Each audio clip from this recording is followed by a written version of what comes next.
Good afternoon, students.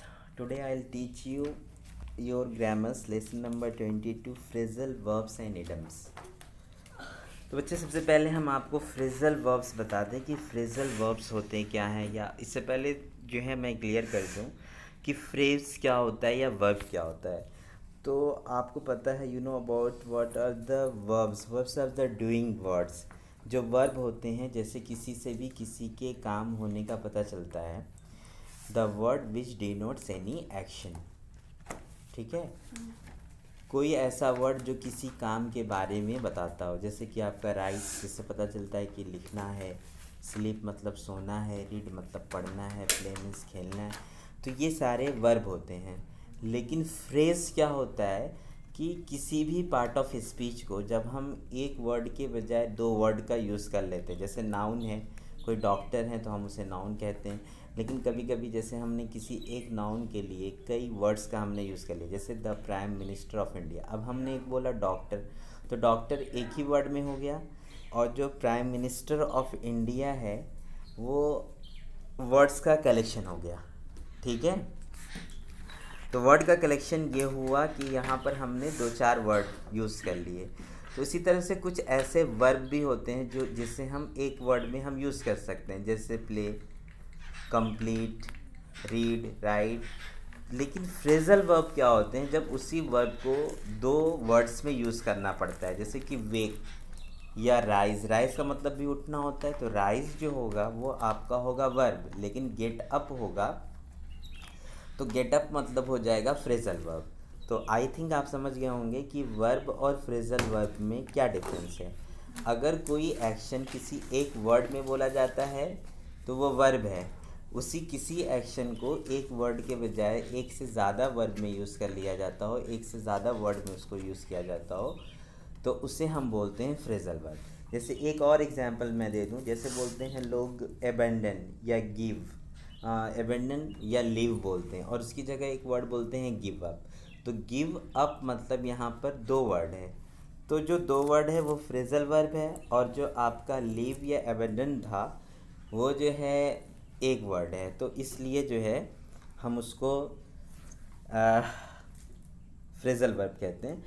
तो also as compound verbs they are called so because they are formed by combining verbs with preposition या adverbs के साथ उसको जोड़ लिया जाता है। तो सिंपल में वर्ब सिर्फ एक वर्ड है, और फ्रेजल वर्ब वो वर्ब है जिसमें वर्ब के साथ किसी प्रीपोजिशन को भी जोड़ लिया जाए।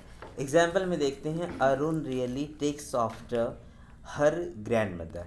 जैसे हम यहाँ पर एक और अपने से एग्जाम्पल दे दें ताकि आपको अच्छी तरह समझ में आ जाएगा। Rohit is waiting for his grandfather. तो क्या बोला मैंने, रोहित इज़ वेटिंग फॉर। तो वेट में क्या हमने यूज़ किया, वेट में आईएनजी लगाया है, जहाँ पर सिंपल हमने वर्ब यूज़ किया है।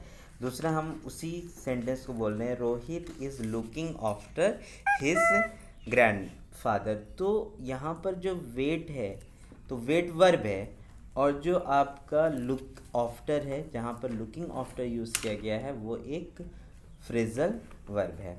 ठीक है, तो इसका मतलब रिसेंबल होता है, together means you resemble in appearance और character which is completely different from the meaning of the original verb, जो ओरिजिनल वर्ब के बिल्कुल अपोजिट हो जाता है। जैसे गिव, गिव मतलब होता है देना, लेकिन गिव अप मतलब होता है छोड़ना, गिव बैक, टर्न आउट।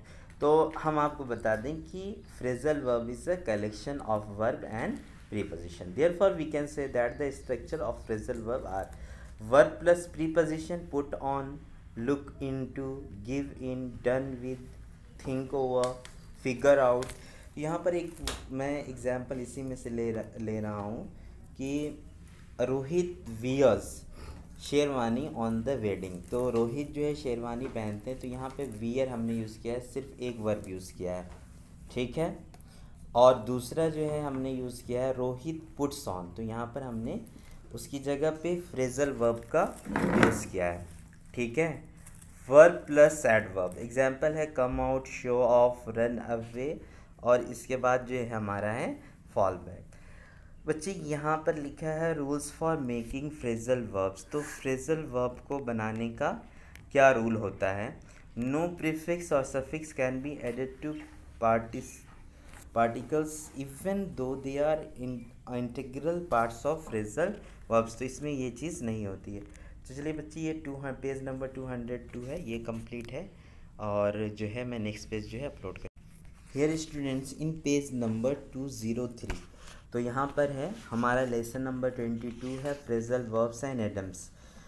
तो इसमें जो है पेज नंबर 203 शुरू होता है एक एग्जाम्पल से। I looked up the word in the dictionary. I look up the word in the dictionary. तो लुक अप, तो आप सिंपल से समझ जाइए कि व्हाट इज़ द डिफरेंस। मैं ये तीसरी या चौथी बार मैं इसको रिपीट कर रहा हूँ कि एक वर्ब और एक फ्रेजल वर्ब में क्या डिफरेंस होता है। किसी भी सेंटेंस में अगर हमने वर्ब की जगह सिर्फ एक सिंपल सा वर्ब यूज़ कर लिया तो वो हमारा वर्ब कहलाएगा, और वही वर्ड जो है 2-3 में आ जाता है। जैसे आई फिगर्ड आउट है ना, 2 वर्ड में हम बोल देते हैं, मतलब एक वर्ब की जगह पर 2 वर्ब यूज़ कर रहे हैं हम, तो उसको हम बोल देते हैं आपका फ्रेजल वर्ब।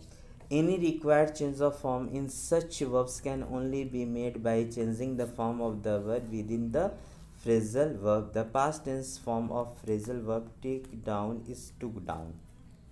ठीक है। Changing the article can completely change the meaning of the phrasal verb even though the verb remains the same. Changing the particle can, जैसे देखिए look into, लुक इंटू मतलब होता है इन्वेस्टिगेट और एग्जामिन। लुक अप मतलब होता है find. Look out मतलब होता है पे अटेंशन। मतलब हमें क्या करना था, लुक है उसके आगे इंटू लगा है तो इन्वेस्टिगेट हो गया, अप लगा है तो किसी चीज़ को ढूंढना हो गया। जैसे मैं आपको एक अपना एग्जांपल दे दूं, जैसे कि पुट ऑन, जैसे वियर होता है, वियर को पुट ऑन भी कहते हैं। पुट ऑन मतलब होता है पहनना। पुट इन अगर हम यूज़ कर लें तो पुट इन का मतलब होता है किसी चीज़ को किसी चीज़ के अंदर डालना, और पुट ऑफ कर दे तो किसी चीज़ को बुझाना होता है। जैसे कि पुट ऑफ, जैसे कि फायर, हम आपको एक एग्जांपल देते हैं, the fire man put off the fire, या हम बोल सकते हैं the fire man extinguish the fire. तो एक्सटिंग्विश जो है एक वर्ब है, और जो पुट ऑफ है वो एक फ्रेजल वर्ब है। तो यहाँ पे बच्चों लेट्स प्रैक्टिस लिखा हुआ है, make phrasal verbs using the verb look and the given particles. Use the phrasal verb in sentence of your on. तो यहाँ पर देखिए लुक लिखा है, अहेड है, अवे है, बैक है, लुक इनटू है। इस तरह से आपको टर्न अवे, कम बैक है ना, go out, through, in, up to, तो इसको फ्रेजल वर्ब बनाना है, और इसके बाद जो है आप इसको यूज़ भी करेंगे। तो चलिए बच्चे ये भी पेज जो है मैं चेंज कर ले रहा हूँ 203। अब हम आ जाते हैं page number 204। Look at the words in the box given below. From the word grid, find the correct pair to make phrasal verb. The pair word can be repeated. तो यहाँ पे कुछ पेयर वर्ड्स दिए हैं। Pair words मतलब आपको इसको बनाना है। जैसे ये कॉम है, लुक है, चेयर है, कट है, टीडी है, ड्रॉ है, फिक्स है, गेट है, गो है, और फिर टेकन है। थर्ड में use a dictionary to make 3 phrasal verbs each from the given main verbs. तो ये ब्रिंग पर है तो इसके 3 बनाना है, जैसे ब्रिंग अप, ब्रिंग डाउन, ठीक है, bring away. Use these verbs in sentence of your on, और इसको अपने सेंटेंस में भी यूज़ करना। मतलब यहाँ पर 1 के 3, तो 3 1 3 2 6 9, आपको पूरे 18 बनाने हैं और उसके 18 सेंटेंस भी यूज़ करने हैं। ठीक है बच्चों, आप लोग इसको कर लीजिए।